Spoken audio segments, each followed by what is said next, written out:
Hello, good evening. Thank you for coming out tonight. My name is Andrea and I work here at the main library. Tonight's program is called Human Story.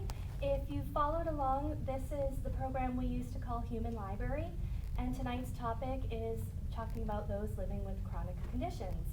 I'm actually going to let the speakers introduce themselves, but I just want to say thank you to Dorathea and Ginger for being here. It's very meaningful that they're sharing their stories, and I think it's also very brave of them to come out and talk about this. Before we get started, I do just want to point out and mention that there are some books on the back table that anyone is welcome to look through and check out tonight. And if you miss it, there will be a book list later on our homepage with a list of the materials. There's also a lot of other literature on the back table. Dorathea was gracious enough to bring some show and tell items. And there's a lot of resources, reference materials, and so forth. If you like this program, past episodes recorded as well as upcoming programs are on our website, ccpl.org. On the homepage, if you go under events, you'll actually see a page for Human Story. So without further ado, I'm going to turn it over to Dorathea and Ginger, but thank you very much. You want to go first? You can. All right. So my name is Dorathea Chaplin. I was diagnosed with type 1 diabetes almost 4 years ago, about 3.5 years ago. I was 27 or 28 years old, and is a fairly common misunderstanding that type 1 diabetes it only affects children, and there's also sometimes sort of like a misunderstanding that you can grow out of it. Neither are true. Type 1 can actually basically hit anybody at any time. It was largely a surprise. I was in a little bit of denial at first before I had my official diagnosis, but by the time I saw my doctor, the moral of my story is don't wait as long as I did. By the time I finally saw my doctor and got an official diagnosis, I pretty much knew that it was going to be type 1 diabetes. So then from that point it was just like, okay, what do? I need insulin? Okay, let's get insulin. How do I do this? And then started learning how to do injections and taking care of meals, and started getting better and feel so much better now. And I wear my insulin pump basically 24/7. These little pods are replaceable, so every 3 days I will take one off and put a new one on somewhere else where I have a little bit of fatty tissue so that it will absorb into my skin. So it's kind of the start of my story. Hi, my name is Ginger Smith, and I was diagnosed with Lyme disease in February of 2017. I found out by chance that I had it. I had elevated liver enzymes. They were normal September of 2016. However, they were elevated in December of 2016, and I went back to the doctor that was already treating me for a thyroid problem because I had been sick for several years and I was diagnosed with hypothyroidism. He then tested me for Lyme in February, and it was positive. I have been treating since then, and I am finally doing better. I am in remission now, but it was a long road to recovery, and I'm very thankful that there is medicine and treatment. It's tough to get a diagnosis, but once you do get a diagnosis, there is help to help you with Lyme disease. Well, before I go further, for those joining, I just want to say thank you. Thank you so much for being here. Mm-hmm. I don't know if you've been to a Human Story program before, but how it works really is that it's an open and honest conversation. It's not meant to be a lecture. And so I do have conversation prompts, but you are more than welcome at any point to ask a question, and it's a safe place to converse about this topic. So with that being said, could either of you or both of you talk about the feelings that you had when you first learned your diagnosis? I know I have chatted a little bit with Dorathea and was kind of surprised to learn that the feelings were more of relief. But could you go So definitely relief. Again, don't wait as long as I did. I went from, I think, like late October or early November until July the next year of just continually getting worse before I knew what my actual problem was. So it was definitely relief because I knew what the problem was, therefore I could start to take care of it. Instead of just wondering, why do I keep losing weight? I had a lot of classic symptoms: losing weight, constant thirst. I was going to the bathroom, urinating a lot. I was really, really weak, and I was very, very thin. I didn't have very much muscle or fat left on me.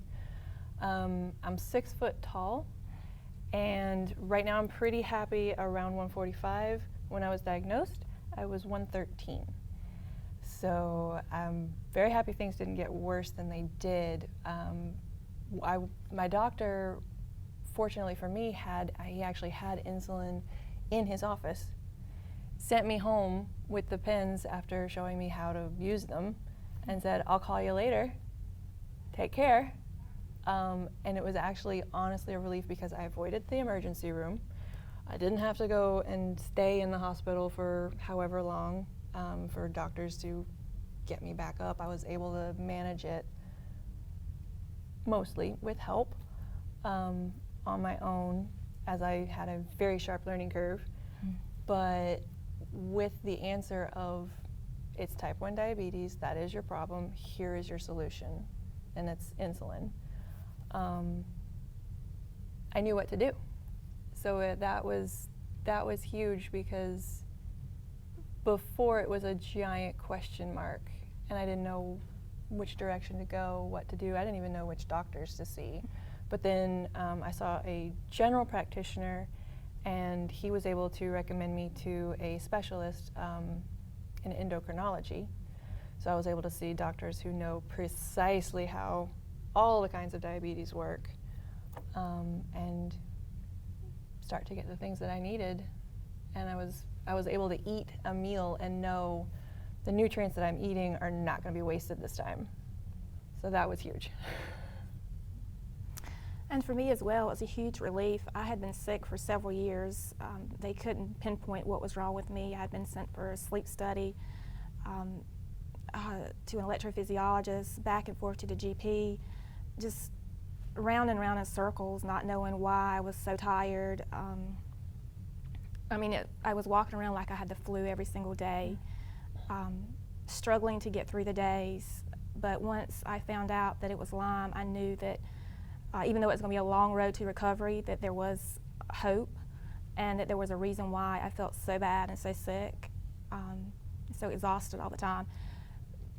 It's a tricky situation for each Lyme patient because we're all different.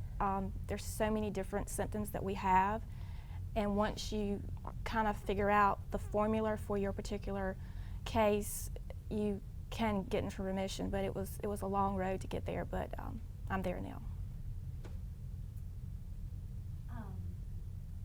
I think it's kind of interesting that you say that it's a little bit different for all Lyme disease patients. Well, kind of backing up a little bit, Dorathea has a luncheon that she holds once a month called Beyond Chronic. More than chronic, yes. What was that? More than chronic. Oh, more than chronic. I'm so sorry. No. It's very similar to another group that has a similar name. But it's interesting because on the one hand, I feel like I've seen folks with other chronic conditions such as celiac disease, and there's a lot of similarities. But then at the same time, there's a lot of differences, and I guess Lyme disease. Can you talk about, like, does it mirror other? Yes, Lyme disease does mirror so many other diseases like MS, fibromyalgia, chronic fatigue syndrome, Parkinson's. It can be so many other things, but Lyme is usually the root cause of whatever is going on with you. If you're not getting better, push to get tested for Lyme, even though the tests are unreliable, and you most likely will not get a accurate diagnosis. but there are other tests that can also indicate that you do have Lyme. Mine was fortunate enough that it did come back positive for Lyme disease, so we knew it was Lyme, but he also did other tests that confirmed that it was the Lyme. And if if you're taking medication for MS or fibromyalgia, seek a Lyme literate doctor, because you may have Lyme and it could be the root cause of why you're sick still.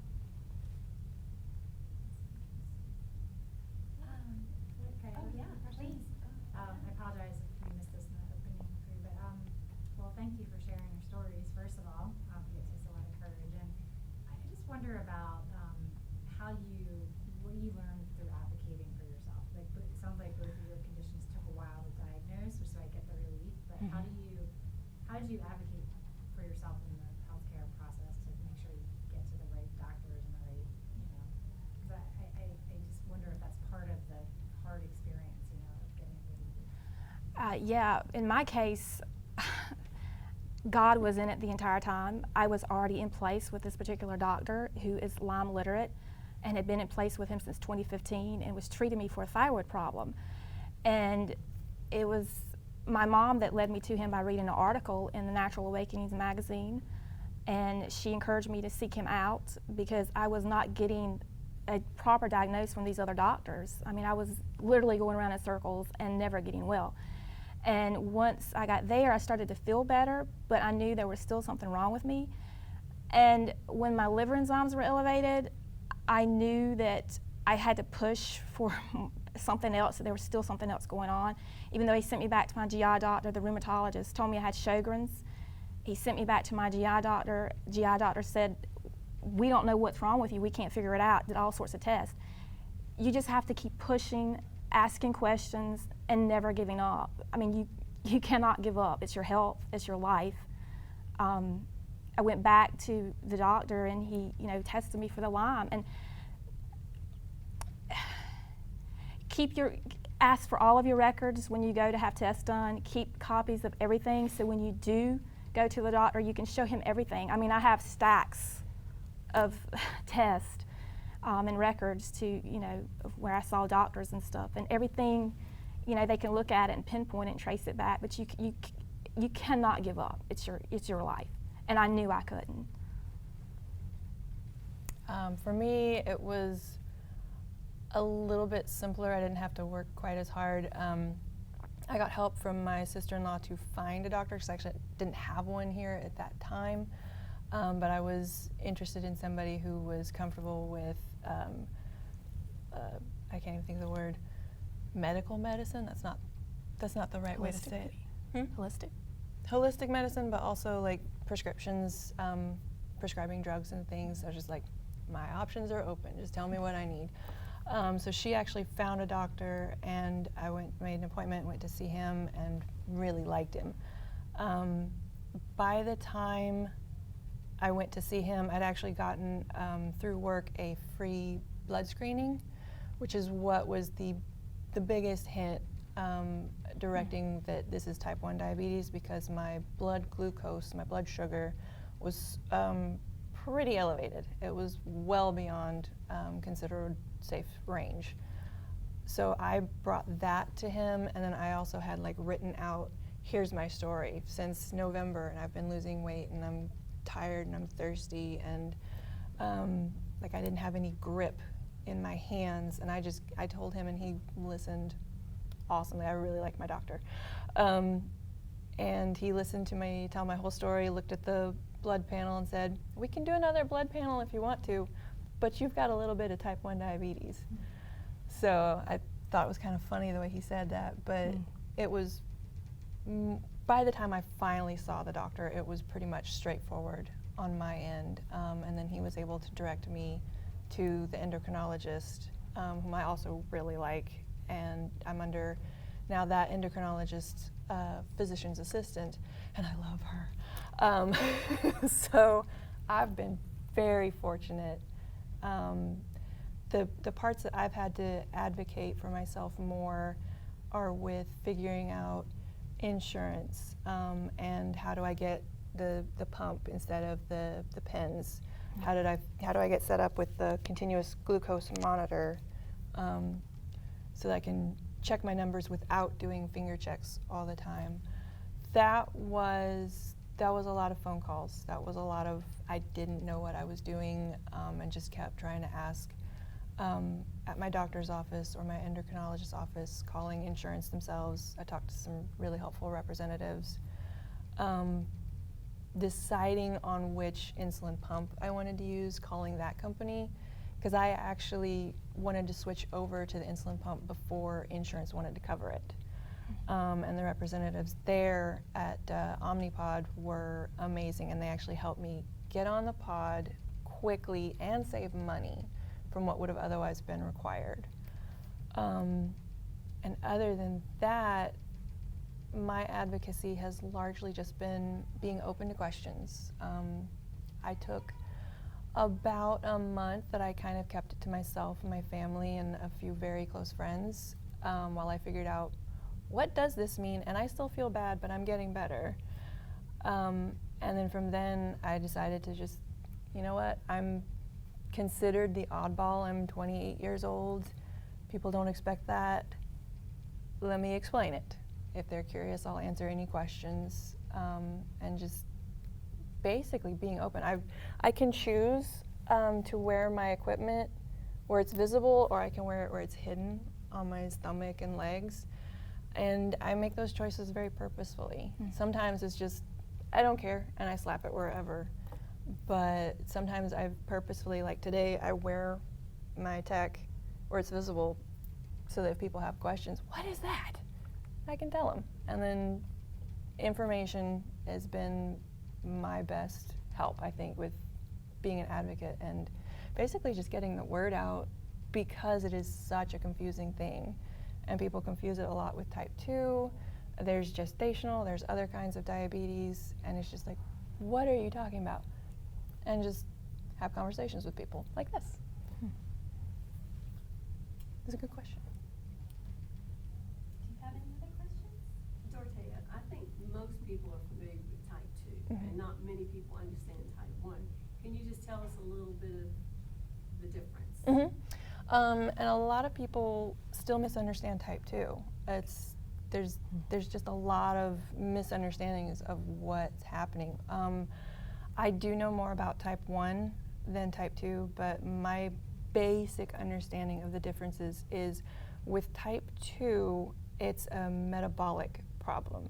So your body still produces insulin, but it doesn't use it well. With type 1 is an autoimmune disease. So my body actually attacked itself and stopped producing insulin. So I don't have insulin in my body to use. So it's a difference of doesn't use it well and doesn't make it to use at all. So that's why I have to wear it. With type 2 can kind of almost be cured with diet and exercise and that kind of thing. It depends. You really, Yes, you I really can't. That's not possible. Right. Right. A normal, healthy pancreas will make the right amount of insulin at the right time and balance things out, kind of like if you're driving an automatic car, but I'm in the manual car. So I have to shift the gears every time I need to change speed. It's a good question. Thank you. I have a question for both of you. Now that you've figured out what your health issues are and you're seeing a doctor that's knowledgeable and you're on different, medical plans, do you feel better all the time now, or are there still times that, you have bad days and you still, are having these issues even though you're on medication and things? Well, that's a good question. With Lyme disease, you have what they call flares. If I have days where I can tell where I need to take a nap, or I just need to take a step back from trying to do too much and rest, I have learned the hard way to listen to my body. So yes, I still have to take a break. I'm able to exercise now, and it feels great to be able to do that, because there was a while where I couldn't even exercise. I was dragging myself to work. But yes, it's what we call a flare in Lyme disease, and you still periodically have those if you have a stressful situation or you just overdo it, so to speak. Similar answer. I have some days that I feel just fine, and I have days where I'm slow, I'm sluggish, I'm cranky. It depends. In my case, I'm always trying to keep my blood sugar within a certain range. And it doesn't want to stay there because my body's not regulating the way a normal, healthy body would. So I have to, like the car metaphor, I have to shift gears basically constantly. I'm always thinking about it in the back of my mind. If I check my watch, I'm actually checking my blood sugar numbers. I have to keep track of what my blood sugar is doing, and I do also have to listen to my body. I'm working on that. I've gotten a lot better than I was when I was first diagnosed. But sometimes, I'll be honest, a lot of times my blood sugar will go too high or too low. And that causes different symptoms either way. And with low blood sugar, basically my body doesn't really have enough fuel, because I have to keep track of carbohydrates. Those turn into fuel, aka blood sugar. If my blood sugar isn't in range and it goes too low, I don't have enough fuel. My body's essentially starving, and I have to drink juice, eat gummies, just eat straight up sugar, honey, something with high carbohydrate, quick carbohydrate count. And then again, my blood sugar can go the opposite and go too high, in which case water is one of my best friends. More insulin, exercise sometimes, it depends. So yes, I have good days and I have not as good days. For me though, I can have both several times over in one day. It is possible to swing that much. Those are rough days. But it's kind of a day by day thing, but it's largely an hour by hour and minute by minute. It doesn't stop. It's always in the back of my mind, trying to keep track of that. So I don't know if that quite answers your question. It's a good question. Yeah. I have one. So we've got some athletes over here, thankfully both healthy, but we talk a lot about like mental toughness, right? And I'm curious about living with a chronic illness. What are some things that you do? Because I imagine that's got to be really daunting at times, you know, and really hard. How do you keep yourself positive and kind of get in the right mindset around, you know, staying positive, or assuming that you do that? I mean, you're here, so I assume you do that. I think that would be something good for these guys to do. My faith has been extremely helpful to me, and at first when I was diagnosed, I had no support. I was single, I had my dog, and he was wonderful support for me. Because Lyme is so misunderstood, like my mom, for instance, she told me because I didn't have the rash, there was no way I had Lyme disease. So for a while, it took her a little time to accept that I had Lyme disease. But finally, she's come around. But we started a support group through my doctor's office. That has been a lifesaver for me. We meet once a month. Just being able to communicate with people that have the same thing that you have is life-changing. Connecting to people that are going through the same things that you're going through, that they're the only ones that can understand you. Reaching out to them, or my Facebook community for Lyme support groups has been a major lifesaver to me, because I was very depressed, just stuck in a rut, basically. But once I joined that Women's Lyme Facebook group, it was life-changing, because I can reach out to them whenever I'm feeling down. They understand me, and they understand what I'm going through when my own family doesn't understand. So it's important to connect to people that are experiencing the same thing that you're experiencing, and connect to those people to help you get through it, so to speak. Yes. I have had tremendous support. I have a really good medical team. helping me and listening when I go in for visits, and I see them every 3 or 4 months. I've had amazing family support and help, close friends who ask questions and want to understand. And even if it doesn't make complete sense all the time, they know if I tell them, I'm high, they say, do you want to get up and dance with me? Do you want some water? So they know how to help me. So it is on me to take care of myself, but it's really, really helpful to have that help from other people. Definitely being able to talk with people who get it, who also have issues they're dealing with. If it's the same one, then you can make even more connections and things make sense. That's why I started the More Than Chronic lunch group that meets once a month at the Wando branch, is because I wanted a group like that for me, and I wasn't seeing something that fit quite what I needed. So I made my own group, and I opened it up to anybody with any chronic condition or anybody who wants to come and learn more. So that has been really helpful.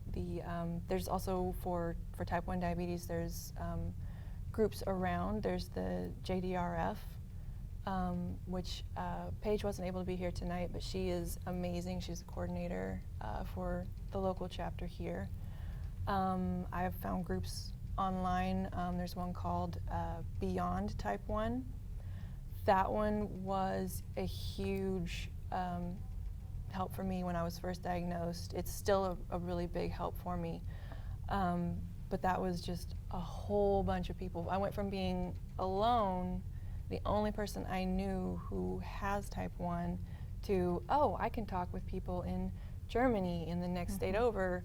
You're in my state. Hi, let's be friends, who all have type 1. So there was that instant connection. You get it. I also, for me, I work very hard to practice a lot of self-care. I do highly recommend good professional counseling. I love my counselor. I see her regularly. Huge help. I also have been practicing yoga, which is really enjoyable for me. It's not everybody's cup of tea, but it helps me to take time and take space for myself. I like to help other people, and I need to be reminded to take care of myself too. I'm trying to think what else. I participate in a taiko drumming class that meets during the semesters once a week, and that's exercise, it's music, it's rhythm, it's a great community and family, and you get to beat on really big drums, so you can get some energy and get it out in a safe, and actually quite productive way. So I've been working the last 3.5 years very hard to find ways, make ways, take time for self-care, and it can look a lot of different ways. And again, having that friends and family as support is huge, and doctors who will listen to you is huge. Major. Right. Yes. That was a really great question. You were saying that the test for Lyme is not always conclusive. How does the test work? What all goes into it? Well, there's a Western blot test. It's a blood test.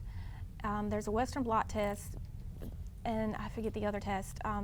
They're just not reliable. They're inconclusive. Sometimes you'll get a false positive. You just never know.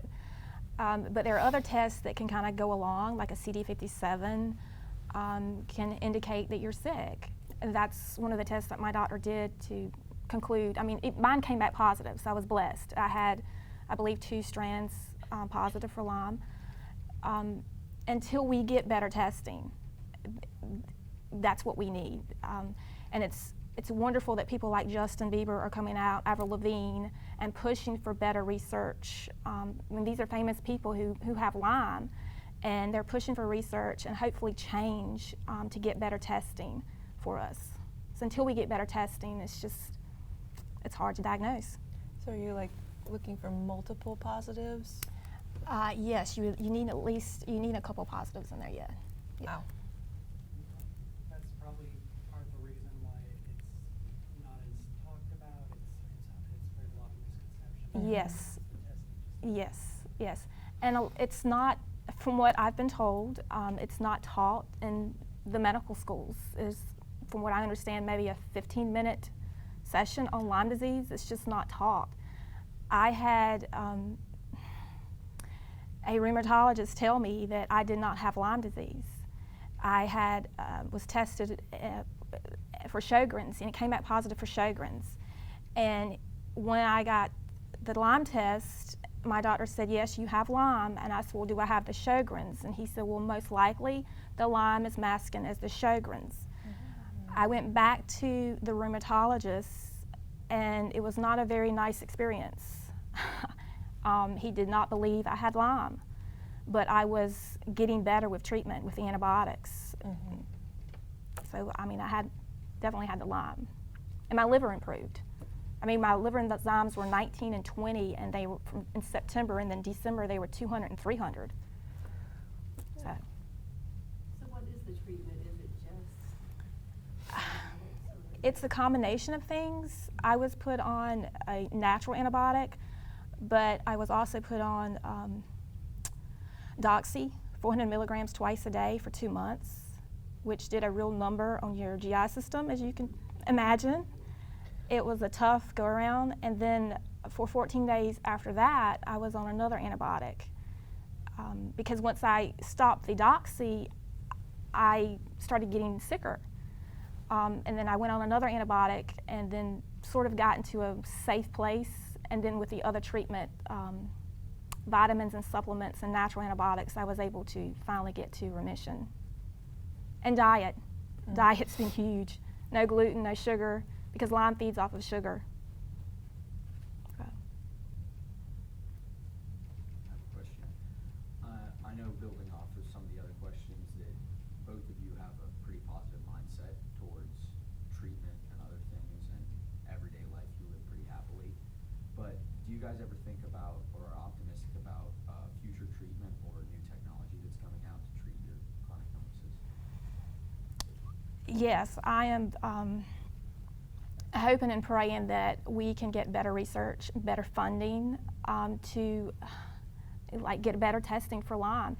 Insurance does not cover a lot of the tests you have to have for Lyme. They do not. They cover my antibiotics, but some of the tests I have to have, they don't cover. And Lyme disease is an expensive disease. It's very expensive to treat. Because it's not covered by insurance. And insurance companies just don't recognize it. Up north they do more so than they do here in the South. I hope that answers your question. For type 1 diabetes, yes, definitely.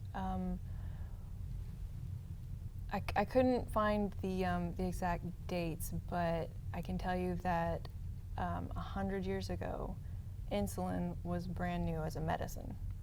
We've come a long way in treatment in the last 100 years. I get to wear this tiny little patch. Sometimes I joke, that's my nicotine patch. But people don't know what it is because it looks funny, but it's wearable. I did look up, I found out the first insulin pump was invented around 1963. So just take a second and figure out, my parents were just born right around then. And it was the size of a backpack, and it was meant to be worn as a backpack. And I get this tiny little 2-inch little thing.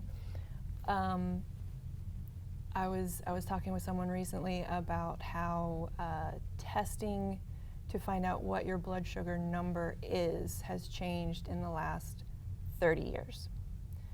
I can't remember if it was around 70s or 80s. This is going to be a little bit gross, but people would use urine to get a very wild guess on what somebody's blood sugar was.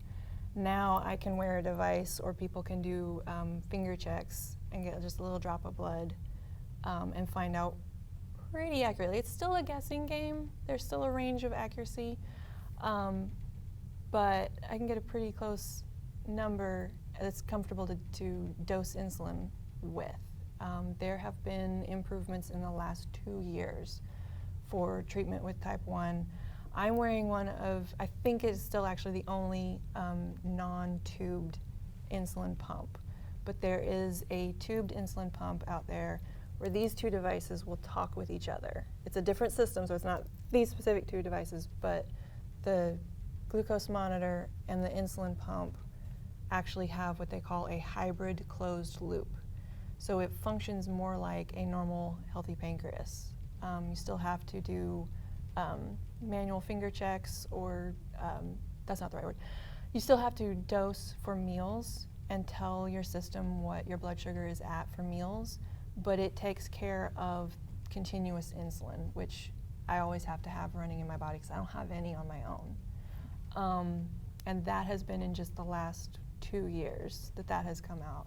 There's been research, and JDRF is huge on fundraising and helping with increasing and improving the research for treatments, eventually hoping for a cure.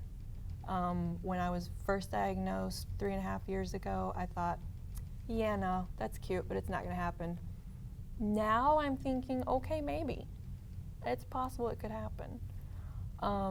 There have also been stories, I don't know how common they are, but there have been people who have had replacement pancreases, and it works. And they don't have to worry about diabetes anymore, because they might still need to be careful, but they don't have to do what I do right now. So there's been huge improvements for type 1 specifically in the last 100 years, 50 years, 30 years, 2 years, and they're pushing for continued improvements, definitely. Yes. It's a good question. That was a great question. Just kind of going on that too, I think, did you mention to me one time all your numbers show up on your phone as well as your partner's? Yes. So that's actually a really good idea. Yes, it's a very nice safety blanket or safety measure to have. That way, if I'm ever having trouble and I can't catch it in time, which fortunately has not happened yet, but I have that backup and that help and support. So yes, that is also huge.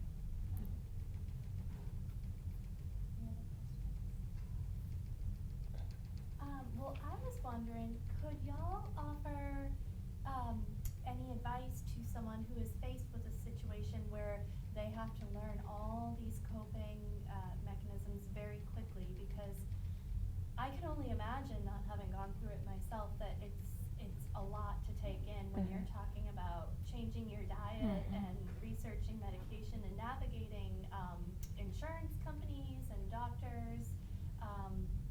Can you offer any advice on just how to sort of process all of that at a rapid pace?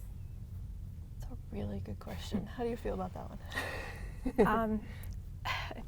When I first found out I had the Lyme, I went to check out with a nurse, and I sat in her office and started crying because I was completely overwhelmed.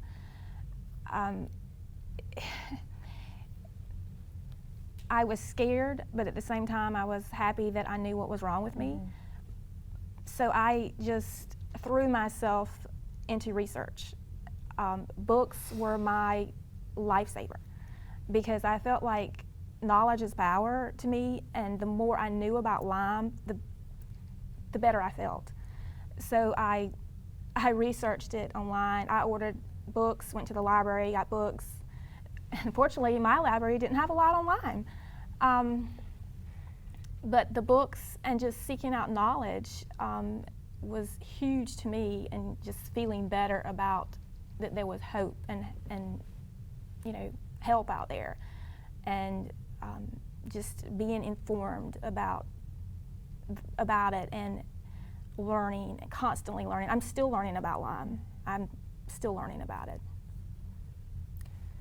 Very similar experience, if memory serves. I probably hopped on Wikipedia right away, just as a starting point. I'm pretty sure that I just started, I started researching just a little bit before I was diagnosed, because by the time I was diagnosed, I was pretty sure that's what the doctor was going to tell me.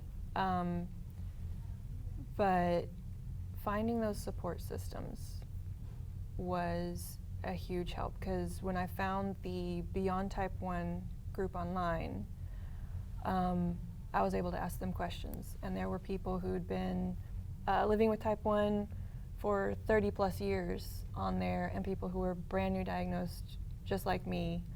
It's like, I have that problem too. What do you do with that? Oh, here's how you do it. Take care of that. So just having that community resource of people who are living with it was a really big help. I leaned heavily on my family and friends to figure out just the day-to-day and to get help while I was getting better, to take care of things. And just knowledge is power. It is really helpful. Make sure that you're looking at reputable and up-to-date sources, because there's a lot of misunderstandings about chronic conditions, a lot of chronic conditions. So make sure it's not fake news. But yeah, my family might actually be better to ask, what did she do? Because all I remember right now is just diving into the information and basically just putting one foot in front of the other while I was working on getting my health back to where I wanted it and needed it to be. Good answer. Maybe a selfish question. I'm curious about how living with a chronic illness, like how do you want others to treat you, right? Do you want, like, because being on the other side and having obviously family and friends going through some things, like you're just never quite sure. And you want people to ask about it or not say anything, or I guess I'm asking about what's the best way to be that support system that you were saying that you had, and a little bit. I was curious about like what advice you would have for people that really want to be good supporters but don't quite know how. With Lyme, I had reached the point where I was not telling people that I was actually sick because I looked well. Because I'm an honest person. Someone would ask me, oh, how are you feeling? And I would just spill everything out. And they would look at me like, oh, I did not need to hear that. But personally, I would want you to say, how are you feeling today? Ask, be supportive. Ask if there's anything you can do to help them. That's major. And just sometimes just listening to them talk about what they're going through and not judging them. With Lyme, you're sort of looked at like, well, you're lazy, or there's nothing really wrong with you. And inside, you're struggling to just get out of bed.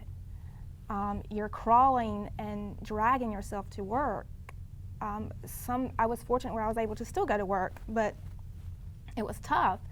But I think just being patient with them and just listening and not judging them and just trying to understand that they're going through a lot, and just ask, what can I do to help you? And if they say nothing, then okay. I think that's good advice. And also, like, if you can educate yourself too. And in my case, I am happy for questions. I'm just, whatever, if something pops up, or if 3 days later you think of something, send me a message. Yeah, let's talk about it. Because I really think it is helpful for both me as one who's diagnosed with the condition and friends and family and coworkers who at least have some base knowledge. A few weeks back, I was having issues with one of my devices, and one of my coworkers said, how you doing? What's going on? And I was very blunt, a bit maybe over dramatic. I said, I'm just trying not to die. And he said, what do you need? And I just needed a couple of AAA batteries. But I had 5 different coworkers helping me hunt down AAA batteries, so I didn't have to leave and just basically that's it. I'm done for the workday. I'm a fan, I think, of asking, how are you doing? And having the time if the person you're talking to needs to be heard. If you're not able to, that's okay. Everybody has their limits too on what they can deal with and what they can deal with at any given time. I guess just like having an open dialogue and being comfortable asking what do you need, and then getting some knowledge for yourself. You can get it from them. You can, if you look up information and tell them, so I was learning about this and I found out that, I think that's going to go a long way to helping and building a trust in that support that you're providing. But yeah, just largely just asking and trying to be open is pretty much all that's needed. Definitely. It's a good question. I think that was a great answer to a great question, because I think at this point it's kind of safe to assume that the two of you are very open to talking about your conditions. Yes. Otherwise you wouldn't be here and being recorded. But not everybody is to that level of Yeah, comfort. exactly. And so I think just asking how are you doing is a really helpful, kind, empathetic way to begin. And it can be hard to have the time, because sometimes the answer you might get might take 30 minutes. Exactly. So To really be ready to ask. Yes. yeah, so if that's okay for you, then go ahead and ask. If you don't have the time, and say, I want to talk to you, I don't have the time right now, but I'll be available at a later time. Yeah. I think that openness is also really big, because you have your boundaries and limits too. Does anyone else have any other questions or comments? Well, I was gonna leave it with one more question on a lighter note, since some of this was a little bit heavy, but I love food, and we haven't really talked that much about. Yeah, we haven't. So do No. you have any favorite dishes or favorite recipes now that you sort of know the constraints of what you live with? Did you have to make any adjustments to any prior favorite dishes, or do you just, is that a myth? Do you eat carbs? Yes, I do. You go ahead. Okay. It's complicated. Sometimes I love food, sometimes I hate food. I do count carbohydrates, which can be very confusing just in general.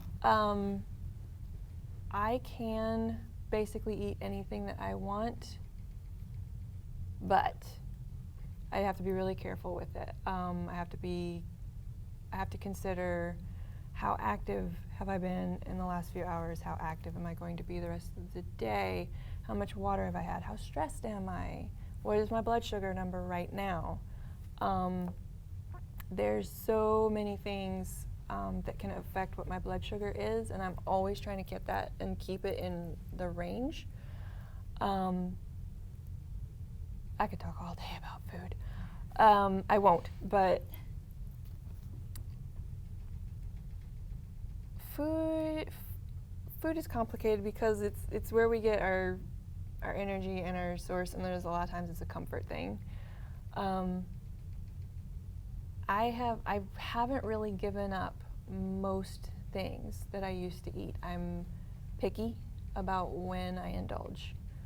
I don't really drink sweet tea anymore, unless I have low blood sugar and I need to bring it back up. I also don't eat Pop-Tarts anymore. I love Pop-Tarts. Oh, I love Pop-Tarts. I can't I can't just chow down the way I used to without thinking about it. For me, food equals an insulin dose. And an insulin dose, or really any insulin decision that I make, lasts at least 2 hours. So if I want a piece of cake, I'm probably going to have a piece of cake, but I will consider what my blood sugar is. What am I doing 2 hours from now? Can I wait 2 hours to eat again? I think I'm going off on like 5 different bunny trails because it's very complicated and I'm thinking about it all the time. With me, it was very hard at the beginning because my doctor instructed me to give up sugar and gluten. And gluten was very hard for me to give up at the beginning. I have done much better with that here in the past.